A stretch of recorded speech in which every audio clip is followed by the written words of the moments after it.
శ్రీ మహాగణాధిపతయే నమః. ఐం మహాసరస్వత్యే నమః. శ్రీ లలితాంబికా దేవ్యే నమః. 2024 సంవత్సరము భోగి సంక్రాంతి పండుగలు వస్తున్నాయి. మొదటగా భోగి పండుగ గురించి మనం తెలుసుకుందాం. అసలు భోగి పండుగ అనేటువంటిది సహజముగా దీర్ఘకాలిక సమస్యలకు 100% ట్రీట్మెంట్ గ్యారంటీ. 20 సంవత్సరాల ఎక్స్పీరియన్స్ కలిగిన అంతర్జాతీయ హోమియో వైద్యులు డాక్టర్ బెల్లంకొండ నాగేశ్వరరావు గారి ఆధ్వర్యంలో హోమియో ద్వారా 100% ట్రీట్మెంట్. For appointments 8121998560. మీ ఆరోగ్యం మా భరోసా. దక్షిణాయనములో చిట్ట చివరి పండుగ అనేటువంటిది మనం గుర్తుపెట్టుకోవాలి. అంటే భోగి పండుగ రోజు వరకు దక్షిణాయనము ఉంటుంది. ఉత్తరాయణం ఎప్పుడు వస్తుంది అంటే సంక్రాంతి పండుగ రోజే మకర సంక్రమణం అనేటువంటిది ఎప్పుడైతే జరుగుతుందో అప్పుడు అక్కడి నుంచి ఉత్తరాయణం అనేటువంటిది ప్రారంభం అవుతుంది. దక్షిణ ఆయనముకు ఉత్తరాయణానికి సరిగ్గా సంధి సమయములో ఈ భోగి పండుగ అనేటువంటిది ఉంటుంది. అందుకనే ఉదయాన్నే లేచిన తరువాత స్నానము చేసిన తరువాత భోగి మంటలు అనేటువంటివి వేసుకోవాలి. మామూలుగా చాలా మంది లేచి స్నానము చేయకుండా భోగి మంటలు వేసుకోవడం అనేటువంటిది చేసుకుంటుంటారు తెలియక. కానీ మనము అభ్యంగన స్నానం అనేటువంటిది చేసి, అభ్యంగన స్నానం అంటే మళ్ళీ ఏమిటో అనుకోవద్దండి, తలకు నూనె పట్టించుకొని స్నానము చేయటం అనేటువంటిది ఎప్పుడైతే చేసి తర్వాత మామూలుగా ఉతికిన బట్టలు కట్టుకొని మనము భోగి మంటలు అనేటువంటివి వేసుకుంటాం. భోగి మంటల యొక్క ప్రాశస్త్యం ఏమిటి అంటే సంవత్సరము పొడుగునా ఉండేటువంటి పాత వస్తువులన్నీ కూడా పనికిరానివన్నీ కూడా ఒక చోట పెట్టి ఉంటాం. సందర్భాన్ని బట్టి వెయ్యాలి. నిజానికి అది చాలా అవసరము.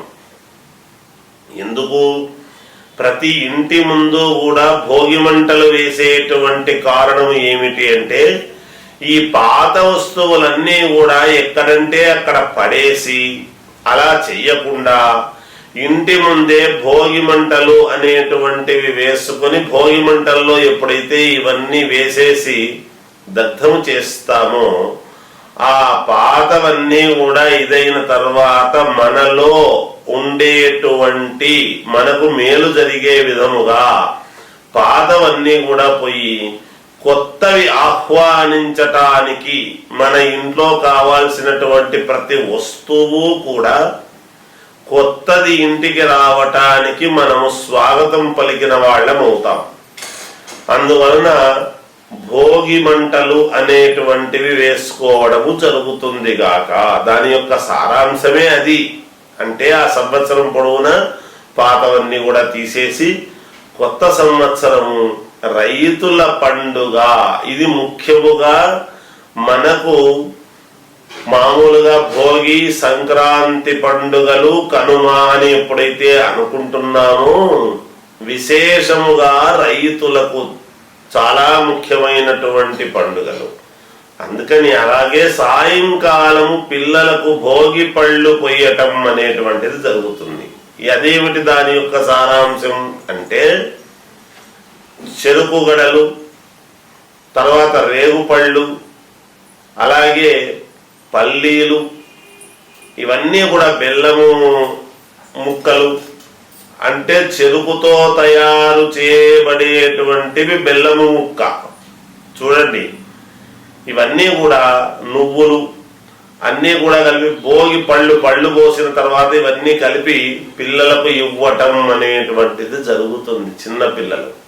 చిన్నపిల్లలకు రేగుపళ్ళు వేయడంలో అంతర్యం ఏమిటి? అసలు ఎందుకు తల మీద రేగుపళ్ళు పోస్తాము అంటే ఎప్పుడైనా పండు అనేటువంటిది ఎప్పుడవుతుంది? రేగు కాయలు అనం చూడండి, రేగు పళ్ళు పోస్తున్నారు చిన్నపిల్లలకు అనేటువంటిది చెబుతాం మనం, పండు పోయడము అనేటువంటిది. ఈ పళ్ళు అనేటువంటిది ఎప్పుడవుతుందంటే పరిపక్వత చెందితేనే పండు అవుతుంది. అటువంటి పండు ఎప్పుడైతే పళ్ళు అనేటువంటివి చిన్నపిల్లలకు పోస్తావో పిల్లలు కూడా జ్ఞానవంతులయ్యి మంచి తెలివితేటలతో పరిపక్వతకు చెందటానికి చాలా యోగవంతమైనటువంటి ఇది. అంటే సూర్య భగవానుడి యొక్క అనుగ్రహం. ఎందుకు అంటే భోగి సాయంకాలానికి మరుసటి రోజు ఉదయాన్నే సూర్యుడు రవి సంక్రమణం ఎప్పుడైతే చేస్తూ ఉన్నాడో ఆరోగ్యం భాస్కరాది చేత్తని మనం చెప్పుకుంటున్నాము కదా. సూర్య భగవానుడే కదా ఆరోగ్యాన్ని ఇవ్వవలసినటువంటి వాడు. అందువలన ఈ సంధి కాలంలో ఎటువంటి ఇబ్బందులు పిల్లలకు కలగకుండా, చిన్న పిల్లలకు, అందువలన వాళ్లకు మేలు జరగడము కోసము అనేటువంటిది మనం రేగుపళ్ళు చిన్నపిల్లలకు పోయడము, పళ్ళు పోయడం అనేటువంటిది సాయంకాలం పూట చేస్తూ ప్రతి తల్లి కూడా పిల్లలకు పిల్లలను పిలిచి కూర్చోబెట్టి పీట వేసి పళ్ళు పోయటం అనేటువంటిది ఆనవాయితీగా మొదటి నుంచి వస్తూ ఉండేటువంటి విషయం ఇది.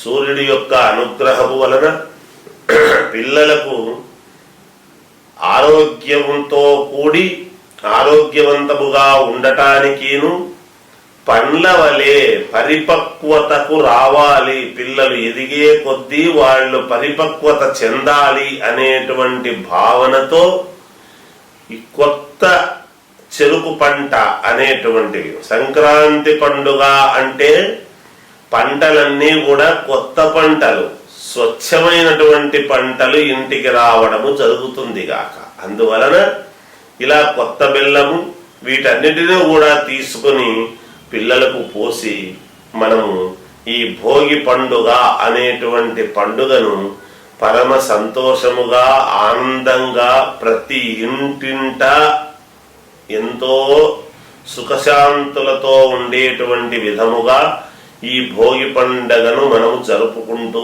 ఉన్నాము. ఇది మామూలుగా ఇప్పుడు కొత్త సంవత్సరము 2024 ఈ భోగి పండుగ యొక్క సారాంశం అని తెలియజేస్తూ జయోస్తు. శ్రీ మహాగణాధిపతయే నమః. ఐం మహాసరస్వత్యే నమః. శ్రీ లలితాంబికాదేవియే నమః. గర్భవతులు లలితా సహస్రనామ పారాయణము చేయవచ్చా గురువు గారు అని ప్రశ్న. మనకు అన్ని అనుమానాలే.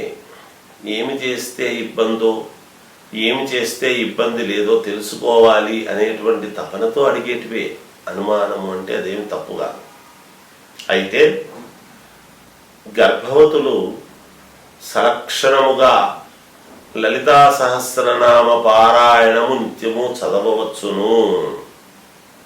కానుపు అవుతుంది కాసేపు అనేంత వరకు కూడా వాళ్లకు ఓపిక ఉంటే లక్షణముగా చదువుకోవచ్చు.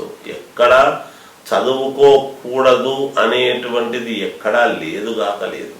ఎందుకు ఆ మాట అంటున్నాము అంటే అందరికీ ప్రహ్లాదుడి యొక్క చరిత్ర తెలిసే ఉంటుంది.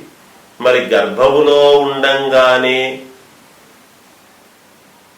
మరి ఎలా అయితే విని అన్ని కూడా ప్రహ్లాదుడు ఎంత మహనీయుడు అయినాడో అలా గర్భములో ఉండేటువంటి శిశువుకు కూడా లలితా సహస్రనామ పారాయణము ఎప్పుడైతే మనము ఈ నామాలన్నీ చదువుకుంటూ ఆ తల్లి గట్టిగా చెప్పుకుంటూ ఉంటుందో, గట్టిగా చెప్పుకోనక్కర్లేదు, మనస్సులో మననము చేసుకుంటూ ఉన్నా కూడా శిశువుకు తెలుస్తుంది. ఎందుకంటే ఆమె గర్భంలో ఉండేటువంటి శిశువుకే కదా.